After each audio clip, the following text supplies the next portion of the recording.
64th edition of Ask the Governor. Governor John Bel Edwards has consistently been with us every month since April of 2016, and this has been one of the biggest news-making months since we started this program many moons ago. And joining the governor in just a bit will be Dr. Catherine Baumgarten. She's the Medical Director of Infection Prevention and Control for Ochsner Health. But before we get there, there is a override session going on at the Capitol. First time lawmakers have assembled for a veto override session in the history of the new Constitution, which was 1974 when Governor Edwards was 8 years old. And yesterday, the Louisiana Senate, with no votes to spare, did opt to override the governor's veto of a bill regarding transgender athletes, another measure that would expand immensely the concealed carry opportunity. The veto of that bill was not overridden. It fell 3 votes short. Governor, your thoughts about those particular bills and the fact that lawmakers have opted to take this course of action? Yeah, and as we speak, Jim, first of all, it's good to be with you again. And as we speak, the House is taking up the vote on Senate Bill 156 by Senator Mizell. As I've said before, I stand by the veto messages. First of all, on the gun bill, I just believe common sense and the law enforcement community are right on this one. It takes a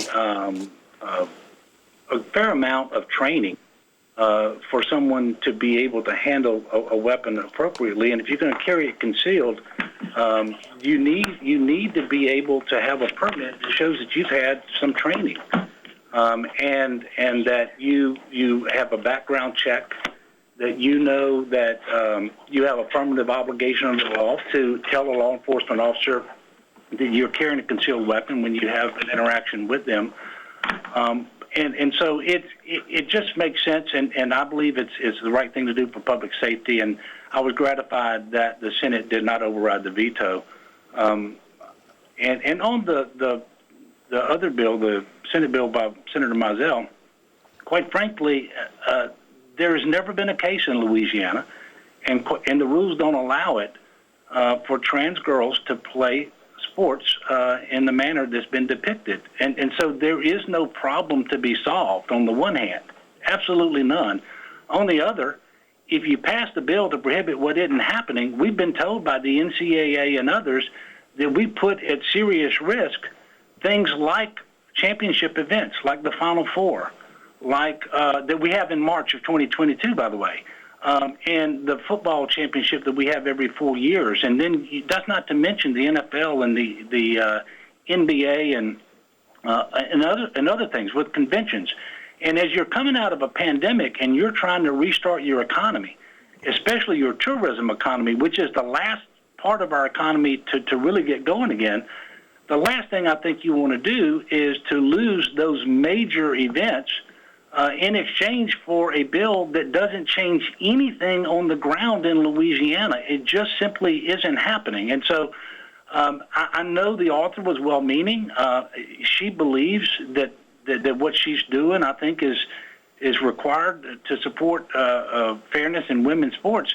But the facts just don't support her on that. And so I vetoed the bill. I'm told that my veto was just sustained in the House as well on that bill. And so the vetoes are going to stand on both the gun bill, it appears, and on the fairness in women's sports bill.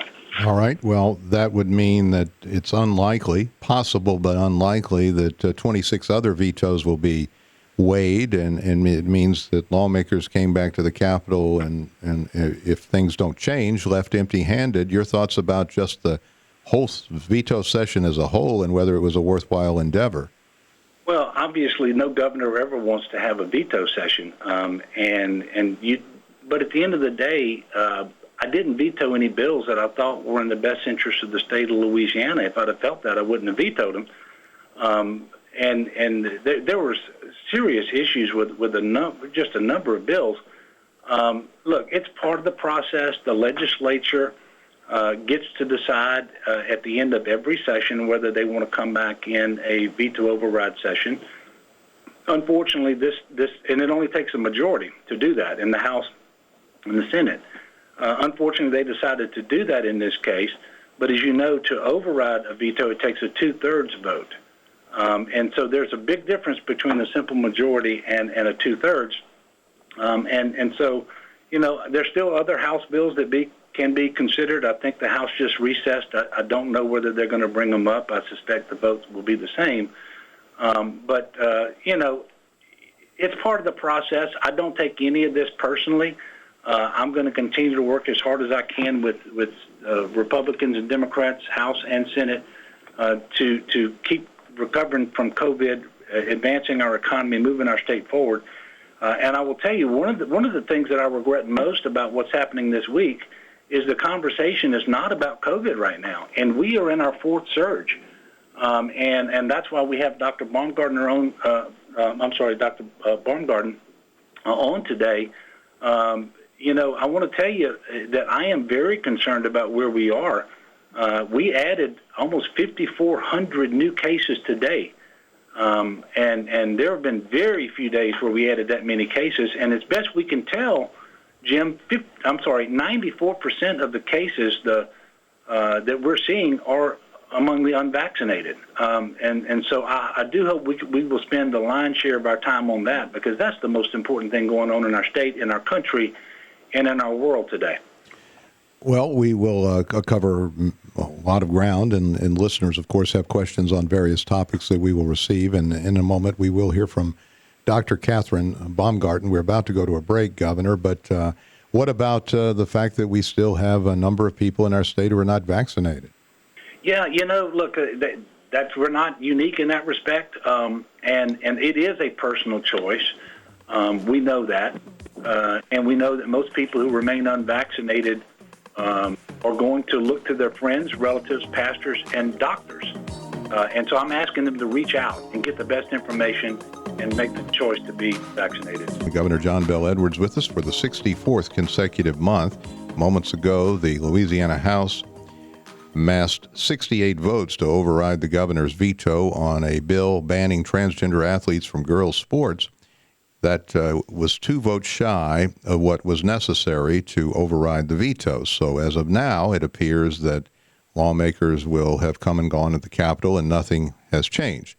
And we will talk about all kinds of matters with the governor and also with Catherine Baumgarten. The governor has noted he's quite concerned about a 4th surge of coronavirus in our state, with more than 5,000 cases announced today in the last day. Now, before we get there, several listeners have asked your thoughts about the passing of your friend, a man who dominated Louisiana politics, who shares your last name, Edwin Washington Edwards, who was governor for 16 years, first elected in 1971 when you were 5 years old. You became very close to him, didn't you, Governor? Well, I did, and he was actually serving in Congress the day that I was born. My father was an Edwin Edwards supporter as sheriff in Tangipahoa Parish, and we were just raised in an Edward Edwards household. But I didn't know him personally very well at all until after I became governor, and we were able to visit on a few occasions. And I just found the man to be extremely charming, witty, extremely intelligent and articulate, but really concerned about Louisiana and concerned about everybody. He, for example, was a real supporter of my decision to expand Medicaid and to do things to help make sure that we were delivering the best possible care to everyone in terms of health care, no matter their station in life.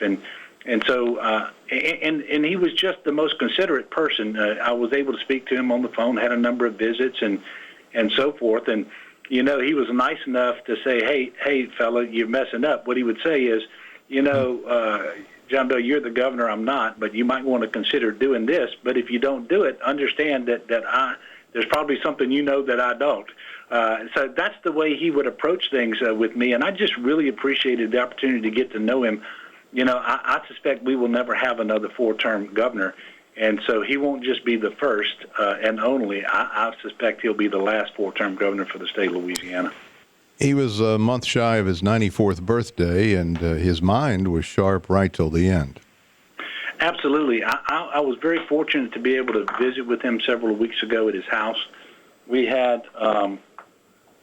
we had a long visit, and his mind was extremely sharp, and I just enjoyed that visit, and I didn't know it was going to be the last. I mean, it wasn't he wasn't in the shape that would have told me that to savor it and capture it in my mind the way that I probably would have, because he was still completely with it that day.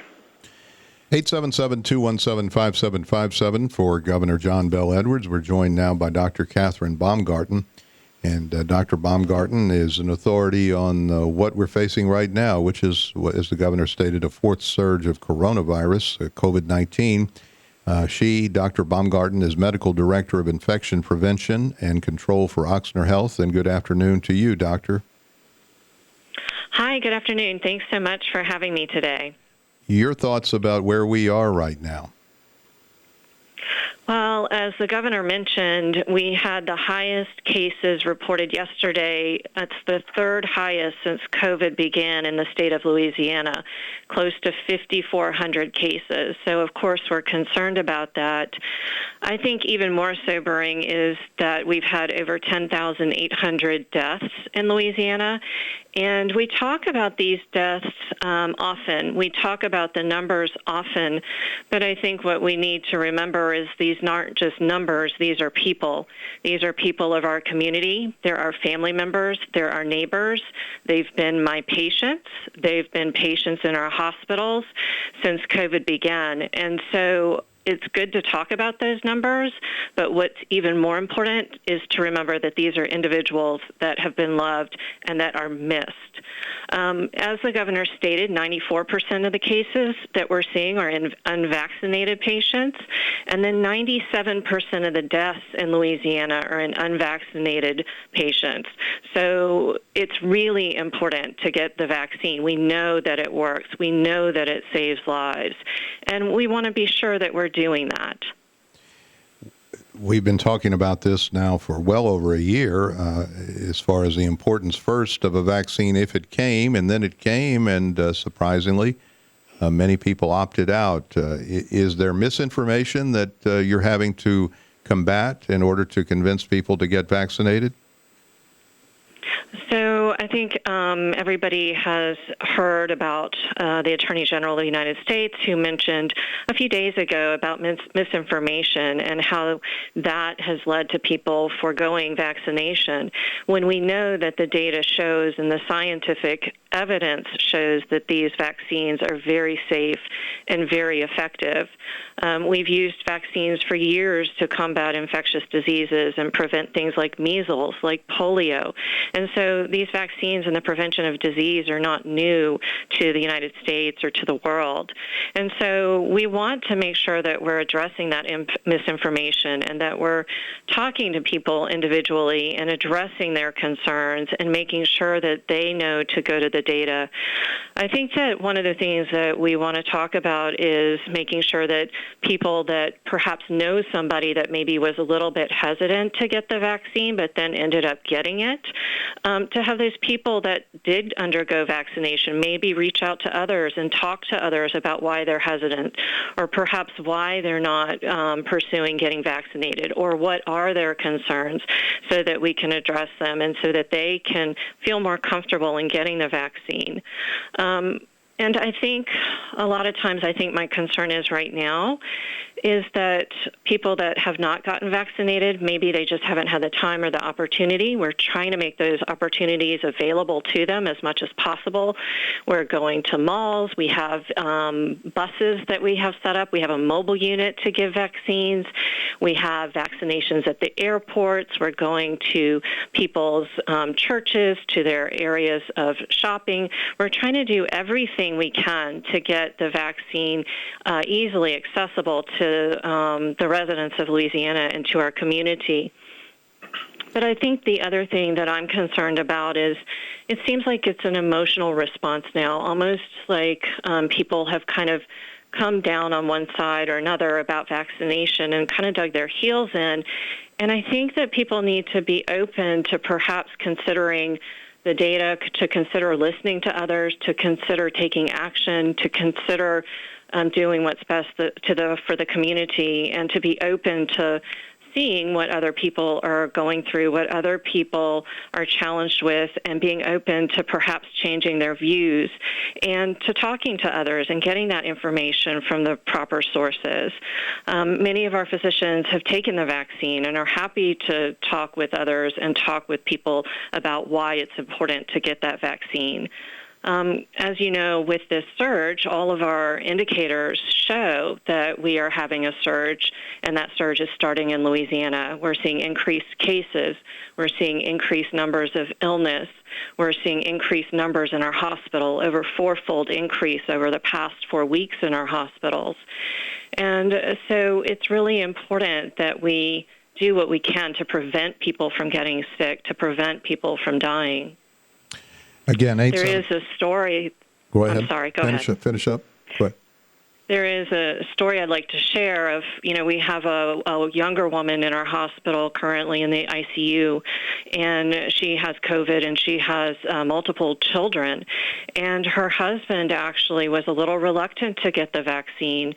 And one of our nurses talked to him and said, you need to be around for your kids. We don't want you sick. Both of you need to be here to care for your children, and actually helped him to get the vaccine.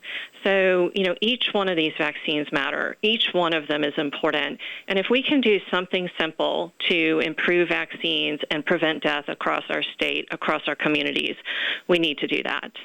Rhonda in Lafayette. Rhonda, you're first up with Dr. Baumgarten and with John Bell Edwards. Hi, Rhonda. Hey, thank you for picking up my call. What's your question? Hello. So my question has to do with that this fourth surge of coronavirus that's presenting itself in Louisiana. I myself did contract COVID.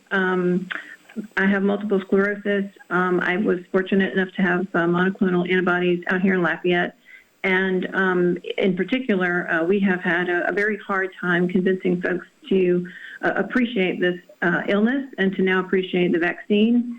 And it seems like there's a compounded issue with regard to schools opening, pandemic unemployment assistance ending, and I just feel people are going to feel that they're going to be caught in a corner.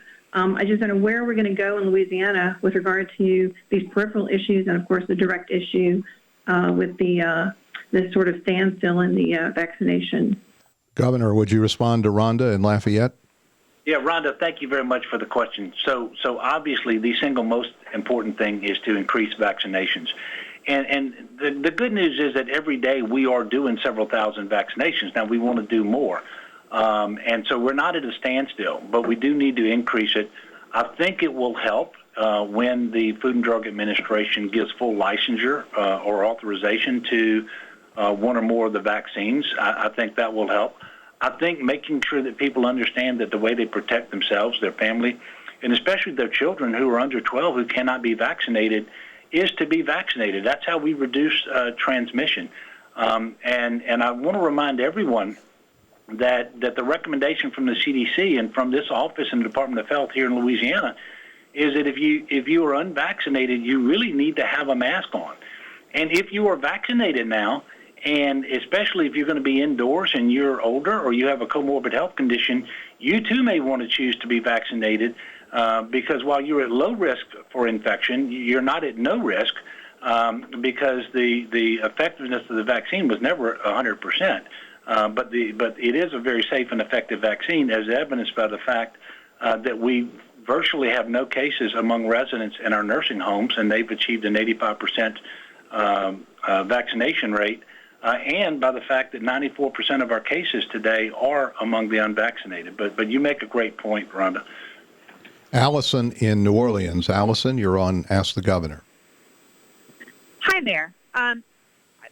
Last year, the hurricane season was incredibly active, and we're about to surpass the average rainfall for this year. What else can Louisianans do to be prepared for this hurricane season so we don't get caught flat-footed? Allison, thank you very much. And look, I know Dr. Baumgarten would agree with what I'm about to say. Is one of the things we have to do to get fully prepared is to be vaccinated, because you never know who's going to have to be evacuated and what your sheltering options are going to look like. And we need to make sure that we can shelter people without unnecessary transmission of COVID. So being vaccinated is the first part of your preparations. But get a game plan. Getagameplan.org is where you should go. And everyone needs to be paying attention, because we can get a hurricane at any day now. And typically it's the August, September, October time frame where we get the most. And last year, you're exactly right. We had 4 hurricanes that made landfall in Louisiana, including the strongest one in 150 years, Hurricane Laura, last August. We do have a full board of calls now, so if you get a busy signal, be patient. You should be able to get in under the wire. Please be brief in your comments. David in New Iberia. David, you're on the air with Governor Edwards. Hi, David. Hi, Governor. Recently, you were appointed to President Biden's Bipartisan Council of Governors. What does that role entail? Governor, did you hear, David, about the bipartisan group of governors? I'm sorry, I did. And David, thank you for the call. So the president did appoint me as one of 10 governors, 5 Democrats, 5 Republicans, to the Council of Governors, and this has existed since about 2008. And we advise the president and his cabinet on things related to disaster response, the National Guard, Army National Guard, Air National Guard, and things related to national security, for example, cybersecurity and so forth. And so we have a couple of meetings a year, but we actually work more frequently than that. So right now, for example, I'm one of 10 governors that are really pressing the administration in Congress to restore the $521 million that the National Guard across the country spent going to the Capitol after January the 6th, because that funding just came out of this year's budget. And so if they don't replenish that funding, then between now and October 1st, it will impact our readiness for hurricanes, getting back to the question I got from Allison, but it also will limit the amount of training that the units can do and certain readiness aspects as well. And so that's just an example of a Council of Governors issue that I'm working on today. Linda in New Orleans. Linda, you're on the air with Governor Edwards. Hi, Linda. Hi, Governor Edwards. I'm wondering why you think it is that in Louisiana we've avoided some of the restrictive voting laws that other state legislatures have passed. Yeah, well, Linda, it's a great question. One of which is I don't believe that there's been any credible allegations of voting irregularities or fraud or any problems with our current system, at least in many, many years. Secondly, we're not a state that was especially close in last year's presidential election, and so I don't think you had a lot of national interests that were looking at Louisiana in that regard. And I will tell you, I did have to veto a few bills that would have made it harder to stay on the registration rolls and so forth. But for the most part, we did not see the draconian bills here that have been introduced in other states and actually have passed in some other states. And one of the things that we did that I think you may find to be positive, I do, is that we added 3 days of early voting in a presidential election. So the only real bill that became a law in this most recent session related to voting actually makes it easier for people to vote. Mm-hmm. And I think that that's appropriate, especially in presidential elections where we have such a large turnout. And adding 3 days of early voting will give people more of an opportunity to do that. The lines can be shorter and so forth. But I think that's moving in the right direction. Edna in Denham Springs. Edna, you're on the air with Governor Edwards. Hi, Governor Edwards. I certainly appreciate your radio shows. I look forward to it. But I am retired. I'm 70 years old and pretty good health for my age. But I have given up on trying to convince my children and my siblings to get the double vaccination. And this thought came to me while listening to you. I think this is my opinion, I think the American public is so used to having maybe, a sore throat or, anything that goes wrong with them. They make an appointment, they go to the doctor prescribes, antibiotics or whatever it takes, and within a week they're fine.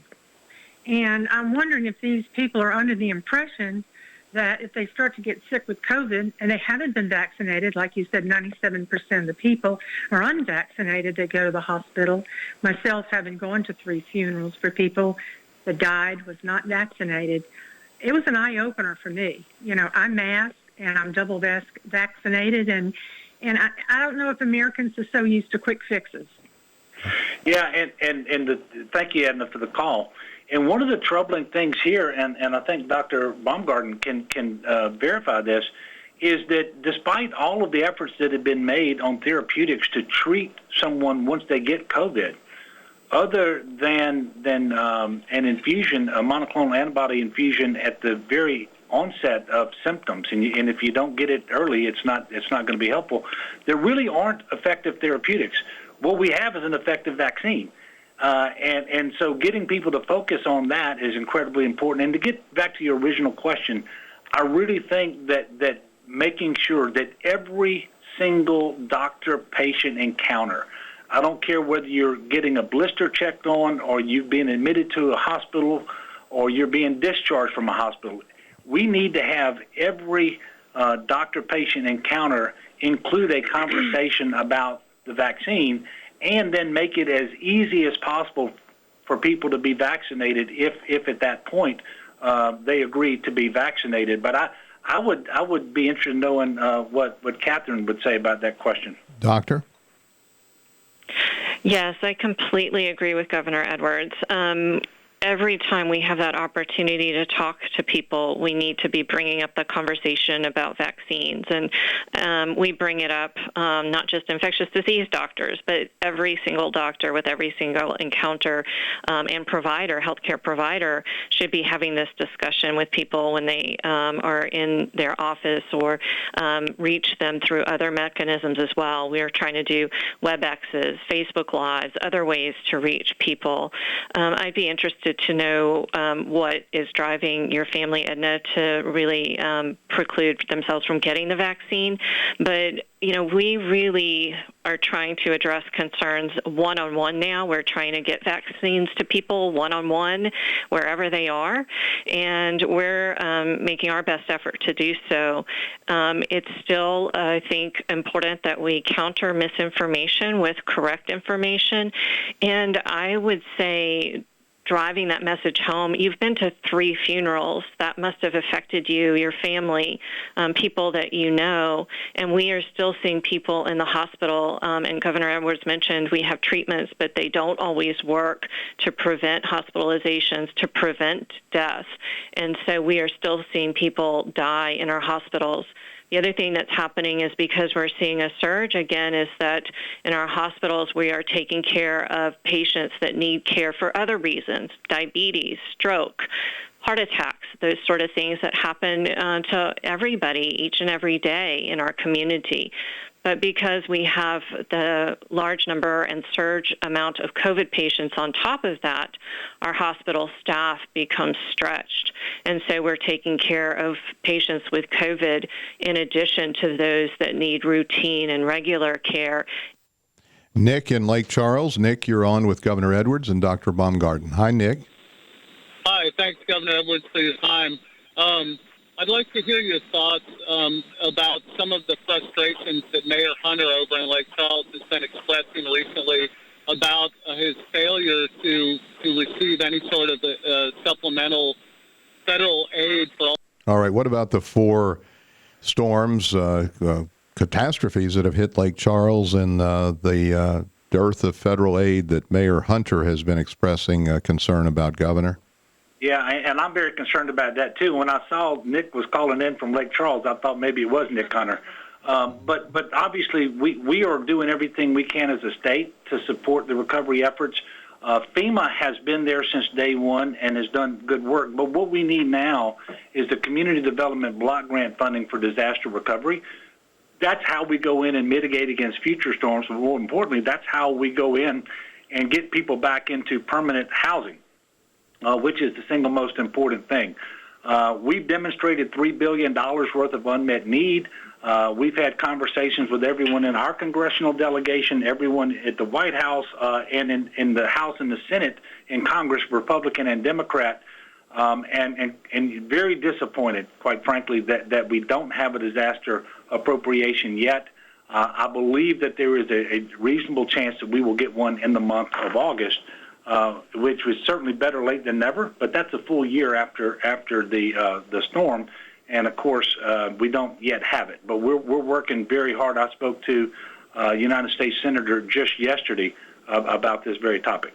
Catherine, would you finish your question for the governor? And I think you were also talking to Dr. Baumgarten. Hi, Catherine. Yes, thank you so much. Good afternoon. Governor Edwards, I'll have two quick questions for you involving your baby great success story around the industrial tax exemption program. But also I want to say to Dr. Baumgarten, I wanted to let you know as soon as I was eligible in the state and the city of New Orleans in April, I got vaccinated. So I want you to know that I am in your vaccinated count. Okay, Governor Edwards, first, thank you for your service. My sincerest condolences to you for the passing of your colleague and friend, and congrats on your 64th show. This is really cool. Okay.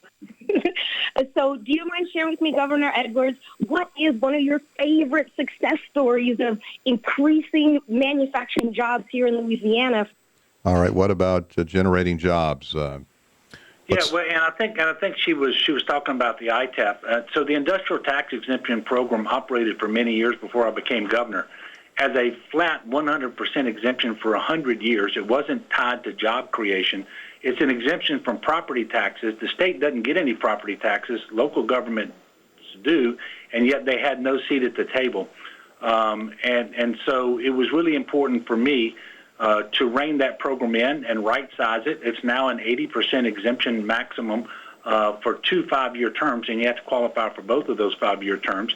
It is tied to job creation or a compelling compelling case, I should say, of job retention. And then the locals, whether it's the school system, the parish, the sheriff's office, or if it's a city, the city as well, they get to decide on whether that exemption is going to be granted. And since we put that program in place, the investment in Louisiana, the capital investment through the ITAP program has actually increased to an all-time high. And so my critics said that I was going to kill the program, but the fact of the matter is it grew the program, and it did so in a much more reasonable and responsible way so that we can actually fund things like our law enforcement and fire departments in our schools and so forth. Amber in New Orleans. Amber, you're on the air with Governor Edwards. Hi, Governor. As a mother of 3 children under 3, I wanted to see what protections, advice, and requirements are going to go in place soon, if any, to protect our vulnerable babies and toddlers in daycare and preschool facilities from this latest surge, given the fact that they're unable to be vaccinated themselves. All right. Yeah, and that is a great question. And there is some confusion on this because we had the CDC last week put out guidance for schools. And then I think the American Academy of Pediatrics released some recommendations that they were making this week, and I don't know that they were completely in sync. But what it's a recognition of is that first of all, we want kids back in the classroom, in person in education. It needs to be done safely, and that requires the most distancing that you can do, getting your kids back. But it also requires masking. If you're going to do this safely for the kids and for the teacher, but for these kids who are under 12, they can't be vaccinated right now, and so those are the recommendations coming from the CDC, and that's what the schools are going to be faced with. And I don't know whether this is something. I suspect it's not a public health issue. I'm sorry, it is a public health issue that intersects with schooling, and I don't know that Catherine has anything to add to that. Dr. Baumgarten, would you like to comment? Well, first of all, I'd like to thank Catherine for becoming fully vaccinated as soon as she could. And then to Amber, yes, we are seeing an increased number of cases in children, so we want to make sure we protect them as much as possible. We are involved in trials to evaluate the vaccines in children here in our community at Oxter and in Louisiana. And so hopefully we will be able to get the vaccine to children as soon as the FDA reviews the data. So we're hoping perhaps at the end of this year or beginning of next year that we would have that additional information and perhaps an EUA in children as well. In the meantime, it is just what Governor Edwards said, and I won't repeat all of it, but it's distancing, masking, hand hygiene, cleaning, all of the things that we do to make sure we're mitigating and doing everything possible to prevent COVID, both in the schools and at home, because a lot of times children get exposed at home as well. 877-217-5757. There is an opportunity to get in under the wire with Governor Edwards if you can give us a call right now. But we'll go to our friend James in Longview, Texas. James, good afternoon to you. Well, good afternoon, Jim, and good afternoon, Governor Edwards. I was just in your fine state last night, Ringgold, near Minden. Anyhow, my question is kind of ties in with your previous caller. Anyhow, regarding, I was reading where kids age 5 who turn 5 by September 30th have to go to kindergarten. Is there enough money in the budget, A, for teachers and also for school nurses for upper grade school kids? You know, if they have COVID symptoms, are there enough school nurses go around? All right. What about mandatory kindergarten? James, thank you very much. And so kindergarten did become mandatory for the first time, but all but about 3,000 children were already in kindergarten. And, of course, this legal mandate, allows for public schools, private schools, parochial schools, homeschools. And so it really won't add any additional burden to the school system with respect to having to have new employees like nurses and so forth. And the funding is in the budget because we did increase our investment in education at all levels this year. So, James, it's a great question, but the fact of the matter is the money is there, the people are there, so that won't be an issue. Derek in New Orleans. Derek, you're on with Governor Edwards. Well, hello. It's a pleasure. I'm glad I got through today.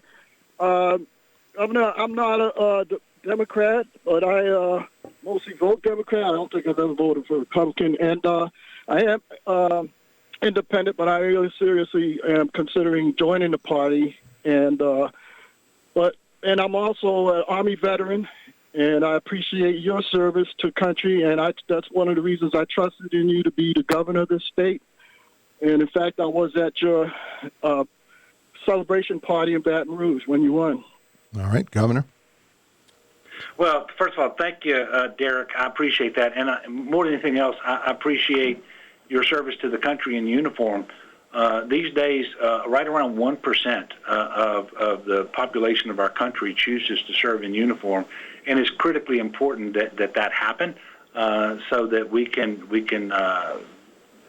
defend ourselves as necessary and make sure that we can continue to live in freedom and enjoy the liberty that really is special about being in the United States. And Derek, I thank you for your support. And I will tell you, I've always tried to be a governor for the entire state, but as you mentioned, I am a Democrat, and I believe that is because I believe that government still has a role to play in improving people's lives, and that's what we should be about. It's why I expanded Medicaid, and it's why we're doing everything that we possibly can to move our state forward in terms of health care, in terms of education, investment in job training, and so forth. And most of these issues are not partisan issues at all. And so if we'll still listen to one another, there's an awful lot of overlap of agreement that gives us a firm foundation and a basis from which to start. And quite frankly, we're still able to do that. And I know we have our differences. We're seeing that play out today here in Baton Rouge. But today's news really kind of overshadows, and it's sad, the tremendous session that we had where we increased investment in education, where we adopted new measures that, if approved by the voters, will enact real tax reform for the state of Louisiana. And we did so many things that were good for our state. We're not talking about those, and so a lot of people think that the only thing we do is disagree and argue. But the fact of the matter is the vast majority of things were agreed to and very beneficial for our state. Are you heartened or relieved, or maybe a combination of both, that this override session did not result in your decisions being negated by the legislature? Well, it's not over yet. It doesn't appear that there will be any vetoes overridden. Look, obviously I'm heartened because I believe the vetoes that I issued were in the state's best interest. But I understand that actions that I take, decisions that I make, not everyone's going to be pleased. And nobody, especially a politician, but nobody wants to displease people. But some of these things are really based on misinformation, kind of like the deal with the vaccination, in fact. But because there were people who believed that if someone brought a bill, for example, to keep trans girls from playing sports in Louisiana, that we must have trans girls playing sports in Louisiana, and resulting in some unfairness. And there's not a single case of it happening, and the rules are in place where it can happen. But people believe that, and so one of the things we have to do is we just have to keep speaking the truth and factually, but also we have to be, I think, respectful with one another, and that's what I'm going to try to do. And of course, we're going to be waiting over the next couple of hours to see what happens here, but it doesn't appear that they will have the votes to override any of my vetoes. Well, Governor Edwards, thanks to you, and thanks to Dr. Baumgarten as well. Back next month, August 18th, for show number 65. Stay tuned.